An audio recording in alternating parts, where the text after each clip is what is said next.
कि इमरान खान साहब के मुतल्लिक लोगों की मुख्तलिफ राय है। जी जी। कुछ लोग उन्हें बहुत ज़्यादा पसंद करते हैं और कुछ लोग उन्हें बिल्कुल ही पसंद नहीं करते। यानी मैं आपको पर्सनली बताऊं, मैं ये एक्सपेक्ट नहीं कर रहा था कि उनमें इतनी दिलेरी है कि वो गवर्नमेंट से निकाले जाने के बाद वो पाकिस्तान में रहेंगे। मुझे था कि वो किसी तरीके से बेटों को मिलने के बहाने यहाँ से निकलेंगे, जिस तरह नवाज शरीफ साहब अपना बचा के तो बाहर बैठे हुए हैं। मुझे 100 साल तक उम्मीद नहीं थी कि कभी पाकिस्तानी अवाम को ये पता चलेगा कि पाकिस्तान में ट्रू डेमोक्रेसी क्यों नहीं आती, पाकिस्तान क्यों नहीं तरक्की कर रहा, इसके पीछे रीज़न क्या है। वो खान साहब ने रटवा दिया हर बंदे को। ये अमल ठीक है क्या जो भी खान साहब कर रहे हैं? बिल्कुल गलत है। अच्छा। खान साहब से खुद पूछें कि क्या आइन और कानून के तहत ये गलत है, ये सही है। वो खुद भी कहेंगे कि वो ये जरूर कहेंगे मेरे पर केसेस गलत है। मुझे अली भाई ये बताएं कि जो इस वक्त मौजूदा मुल्क की सियासी सूरत हाल है उस पर आपका नुक्ता नज़र क्या है? इमरान खान इस वक्त बहुत ज़्यादा ज़ेर बहस रहते हैं, कुछ लोग बहुत ज़्यादा उन्हें पसंद करते हैं और कुछ लोग उन्हें बिल्कुल ही पसंद नहीं करते। आपका शुमार किन लोगों में होता है? मैं दरमियान में हूँ जी। मुझे बात चीज़ों में इमरान खान साहब नहीं, न्यूट्रल नहीं हूँ, न्यूट्रल नहीं हूँ। क्योंकि आपने एक वीडियो में कोई धमकी दी थी कि मैं मिसिंग पर्सन में शामिल करवा दूंगा। नहीं, वो इस तरह नहीं था। अब देखें ना, आप बात को कहाँ से कहाँ ले जाते हैं। अब उधर चले जाएंगे तो उस तरफ फिर बात चली जाएगी।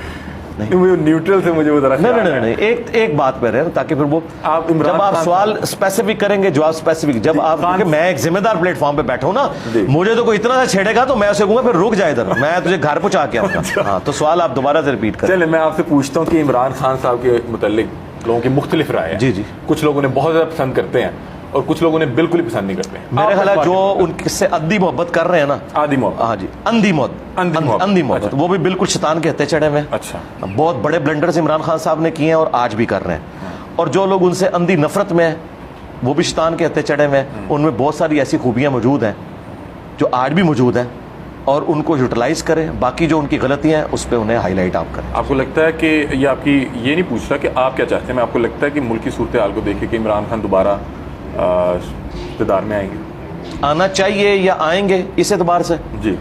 मैंने तो बहुत पहले कह दिया था कि जब वो लोग हटाते हैं ना किसी को, अच्छा, तो कम से कम अगली दफा उसे नहीं लेके आते। तो मैं अपनी बात के ऊपर कायम हूं। आप वो लोगों को कैसे जानते हैं? मैं उन लोगों को उनके ट्रैक रिकॉर्ड की वजह से जानता हूं। अच्छा। आप पता है बाजवा साहब ने इमरान खान साहब को कहा था कि आपका तो गवर्नमेंट में आने का पहला तजर्बा है ना, और हमारा गवर्नमेंट हटाने का 70 साल का तजर्बा। तो उनके 70 साल जो तजुर्बे से मैंने सीखा है ना, वो अगली टर्म में उसको नहीं लेके आते। यानी उन्होंने बेनजीर को हटाया ना तो नवाज शरीफ को लेके आए, फिर नवाज शरीफ को जब हटाया, हालांकि नवाज शरीफ साहब भी उस वक्त इसी तरह पॉपुलर थे, लेकिन उन्होंने बेनजीर को ही लेके आए, और फिर जब बेनजीर को हटाया फिर नवाज शरीफ को लेके। मतलब ये पॉपुलैरिटी काम नहीं आई? नहीं, कोई पॉपुलैरिटी काम नहीं है। और फिर दूसरा सीधी सी बात है, इमरान खान साहब से कुछ मसले इतने मिस हैंडल हुए हैं, अच्छा, जो उनके कॉल और फेल के तजाद को बिल्कुल पब्लिक के सामने ले आए हैं। उनकी जो वो एक समझ लें सादिक और अमीन वाली बात थी ना, जो लोग समझे हुए थे, तो उसमें से तो काफी सारी चीजें वो लूज कर चुके। ये आप कौन सी तोशाखाना की बात कर रहे हैं? जी, ज़ाहिर है वो खुद मान रहे हैं। तोशाखाना तो इन सारों ने लिया ना। नहीं, ये तो बात नहीं है ना। फिर वही बात है, जब सारे चोर हैं तो तुम भी चोर हो। अच्छा, तुम क्यों वलीउल्लाह बने हुए हो? ये बात है कि देखो, जब आप ये एक मिनट बात सुने, जब आप ये क्लेम करते हो कि मैं इस सिस्टम से निकलूं, ये इसी तरीके से कि मैं ये बात करूं कि मैं चंदा बुक नहीं ले रहा, कल को नजर आ जाए कि मैंने करोड़ों का चंदा लिया है और मैं कहूं कि जी ये तो फलां मौलवी ने लिया, तो आप मुझे कहेंगे मामा तू तो इज्जत इसी गल दी वेल की दी सी, निकली तू झूठिया, तू पूरी इज्जत इस गल उत्ते कमाई सी कि तू एक काम नहीं कर रहा, तो तू यही काम किया है, ये आप कहेंगे, ये आपका राइट होगा।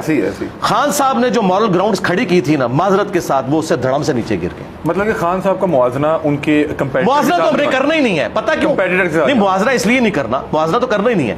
खान साहब ने क्लेम किया था कि मैं इस प्लेनेट अर्थ पे एक फरिश्ता हूं, मुझसे पहले कोई ईमानदार लीडर नहीं आया, ये उनके क्लेम्स थे। हम उनको नवाज शरीफ और बेनजीर से कंपेयर करके नहीं करेंगे, उनको एब्सोल्युटली उनमें देखेंगे और उसमें वो फेल है। सीधी सी बात, उन्होंने अपने स्टैंडर्ड, जी बिल्कुल अपने म्यार के तहत वो बिल्कुल एक नाकाम इंसान है। और क्या लगता है कि कॉल और जो बिल्कुल कॉल और फेल में तजाद है उनके, तो फिर भी क्यों लोग अभी भी पसंद कर रहे हैं? ये देखें, लोगों की पसंद आपसे, आप एक टीचर हैं, ये तो लोगों से, मैं टीचर के एतबार से मैं भी उनकी कई चीज़ों को पसंद करता हूँ। मसलन उनका जो, यानी मैं आपको पर्सनली बताऊँ, मैं ये एक्सपेक्ट नहीं कर रहा था कि उनमें इतनी दिलेरी है कि वो गवर्नमेंट से निकाले जाने के बाद वो पाकिस्तान में रहेंगे। मुझे था कि वो किसी तरीके से बेटों को मिलने के बहाने यहाँ से निकलेंगे, जिस तरह नवाज शरीफ साहब अपना बचा के तो बाहर बैठे हुए हैं, ठीक है, अदालतों को फेस नहीं कर रहे। उनके पास भी रीज़न होगी, ज़ाहिर अदालतें जिस किस्म का किरदार अदा कर रही हैं वो आपके सामने है। अब एक एक करके सारे पोल खुलते जा रहे हैं। जो एस्टेब्लिशमेंट ने किया वो भी खुल चुका।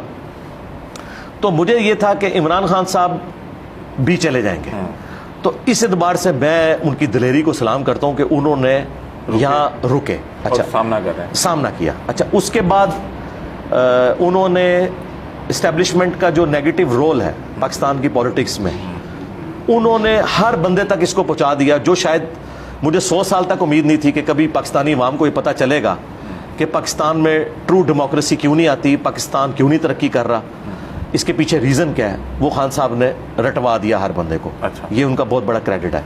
तीसरा, मम्मी डैडी किस्म के लोग और वो लोग जो पॉलिटिक्स में दिलचस्पी नहीं रखते थे, वो उन लोगों को पॉलिटिक्स के अंदर ले आए और लोग पॉलिटिक्स में दिलचस्पी लेना शुरू हो गए, यानी नौजवान बच्चे भी, और एक उम्मीद लोगों को लगी। आप बड़ा इन्फ्लुएंस रखते हैं अवाम पे और बहुत ज़्यादा यंग बच्चे आपको बहुत ज़्यादा सुनते हैं, आप क्यों नहीं सियासत में आए थे? नहीं, कोई इरादा रखते हैं? नहीं, तो बस पाकिस्तान की सियासत इस काबिल ही नहीं है कि आप उसमें घुसें, क्योंकि यहाँ पे आपके ऊपर झूठे इल्ज़ाम लगते हैं, झूठे पर्चे कटाए जाते हैं। तो अभी भी लग रहे हैं। नहीं, देखें, मुझ पे जो इल्ज़ाम लग रहे हैं ना, उनका मैं जवाब दे रहा हूँ ना। वो तो दे नहीं पाएंगे। वो नहीं दे पाऊंगा ना। उसकी वजह यह है कि मैं बनी गाला की तरह 2000 बंदा बाहर खड़े करके पुलिस से तो नहीं जान छुड़ा सकता।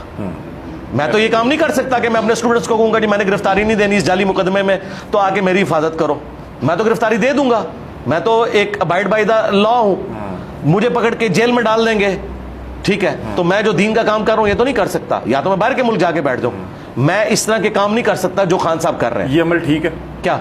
जो भी खान साहब कर रहे हैं बिल्कुल गलत है। अच्छा। खान साहब से खुद पूछें कि क्या आइन और कानून के तहत ये गलत है, ये सही है, वो खुद भी कहेंगे कि ये जरूर कहेंगे मेरे पर केसेस गलत है। तो सरकार जिन केसेस के ऊपर आप नून लीग और पीपल्स पार्टी के साथ नैब के जरिए जो कुछ करते रहे, वो क्या केस ठीक थे? जब वो पूछेंगे वो कहेंगे वो तो मैंने बनाए नहीं थे, पिछले लोगों ने बनाए थे।